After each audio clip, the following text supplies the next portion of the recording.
The Persona 2 duology began with the original release, Innocent Sin, in '99, which was not localized for the West until the re-release in 2011. During its original launch, it was believed that some of its themes might be too controversial for Western audiences, or various cultural references wouldn't be relatable to them, while another hurdle was the localization team being understaffed. As a result, they chose to focus their efforts on translating the second part of the narrative, Eternal Punishment, instead. However, Innocent Sin is worth experiencing and has much to offer, not only to the duology, but to the Persona series as a whole. Despite the passing of time, the story and themes of Innocent Sin are still impactful and relevant today. In this video, we'll explore the message behind Innocent Sin's story, characters, and how that's represented within the games. Let's get into it.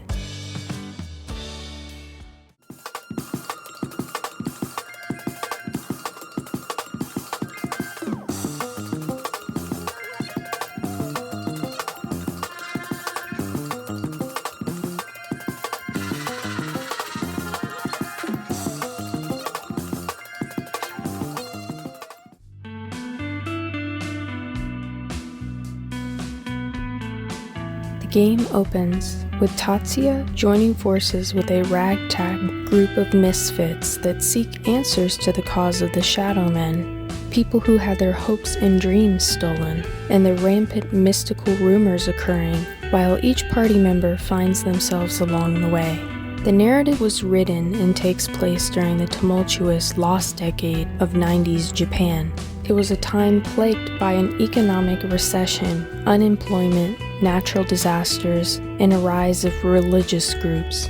Although the game occurs within a fictitious supernatural city, oftentimes, whether intentional or not, art can be influenced by reality. With that being said, the Shadow Men could stand as a metaphor for the misfortune of the time period, and specifically, the lost generation. This phrase alludes to Japanese university graduates that entered the workforce during the employment freezes of the lost decades.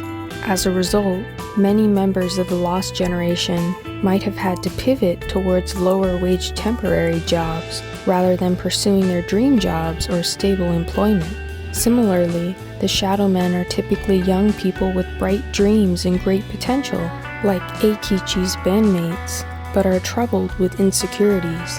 These insecurities make these characters, specifically Lisa's friends, desperate to achieve their dreams, but feel hopeless to achieve them in their society without the help of the Masked Circle. The Masked Circle, a radical group, consumes their hopes and dreams, which is referred to as ideal energy. The complicated and unstable environment provides an opportunity for power-hungry groups like them to take control and citizens to unknowingly take part. The power created by an abundance of ideal energy would allow the user to reshape the world in their image. Rumors, another important aspect of Innocent Sin, play a part in shifting Tatsuya's world as well. The premise of rumors impacting reality and the player's decisions are based upon the concept of kotodama, or soul of language. Kotodama is the idea that words are powerful enough to affect not only one's surroundings, but their bodies and mind. It is a vital component of Shinto, Japanese folklore, and traditional Japanese academic principles. In the game, once rumors are spread, the truth becomes clouded and indistinguishable from petty gossip.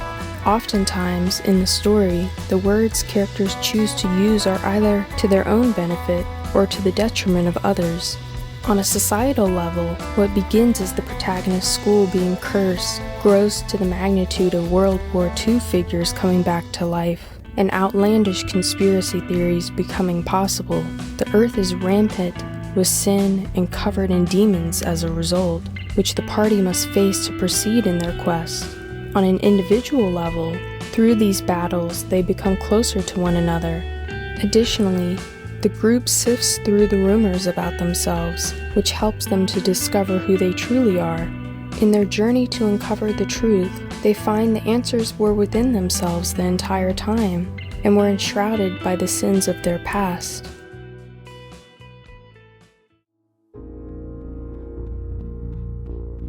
Each of the group are faced with their own personal demons due to other people's perception of them and their own views about themselves. Their individual issues are reflective not only of their environment, but of their society as a whole. A major component of innocent sin is the use of masks, both physically and metaphorically. Most of the members of the masked circle, the main antagonist, use them to conceal their identities and instill fear in their foes. However, the origins of the group and their masquerade are not malicious but rather innocent. The original masked circle consisted of Tatsuya and his 4 friends, Eikichi, Lisa, June, and Maya. As children, they vowed to play at the shrine, but not without wearing masks, so as not to reveal their true identities.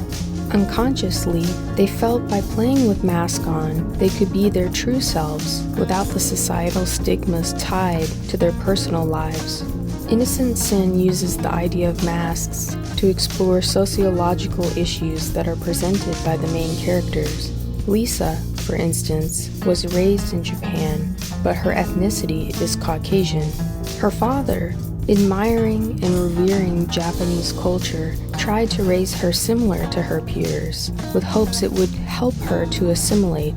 However, growing up, she was bullied by some students for her race, while her difference was glorified by others.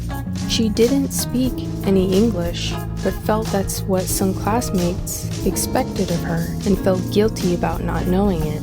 Lisa began to have dysphoria surrounding her identity and resentment towards her father as a result. On the other hand, Eikichi is bogged down by the pressures to be manly and take on the business by his authoritarian father.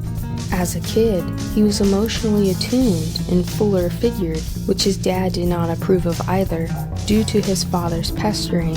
As a teenager, he became insecure about his weight and expressing his emotions openly. Therefore, Eikichi combated his insecurities by bullying others that exhibited them. These examples and a few of the other main characters highlight innocent sin's subtext of the father complex described by Carl Jung. Jung was a psychologist that the Persona series draws heavily upon for inspiration. Sigmund Freud, another notable psychologist, worked alongside Jung, but both had their own ideas about the concept, and it led to numerous arguments, with the former focusing on its relation to the Oedipus complex. However, Jung disagreed with the Oedipus complex. He felt that the father archetype was within all people, regardless of the relationship they had with their biological father. He also thought that the father archetype played a central role in the pursuit of individuation. In his perspective, individuals must accept whatever their relationship is with the father figure for the purpose of attaining psychological wholeness. Consequently, various main characters, including the protagonist, Tatsuya, and the anti-hero, June, have complicated relationships with their fathers, whom play a pivotal role in their personal arcs. Specifically, June spends much of the game as the face of the masked circle through his alter ego, Joker. His version of the group was based upon the innocent one he shared with his childhood friends. Eventually, the player learns that he wasn't the leader, but that he was following his father's orders. June, after reconnecting with his friends, is faced with the decision of either breaking away from the evil organization or staying with his father and destroying the world. The group helps June to accept his guilt and encourages him to find who he is as an individual. He takes off the mask of Joker and, in doing so, chooses to live openly and not be ruled by fears or stigma anymore.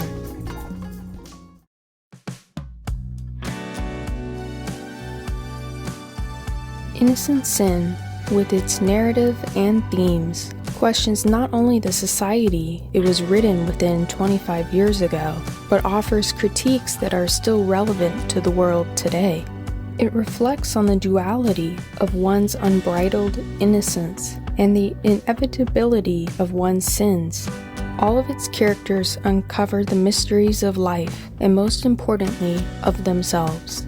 They discover that the human condition isn't so simple and there is plenty more to learn or experience. Therefore, the story concludes with a cliffhanger and leaves our protagonist with a few more threads to unravel. As mentioned earlier, this is only the first part of the duology. The second part, Eternal Punishment, brings to a close not only Persona 2, but the characters' journeys as well.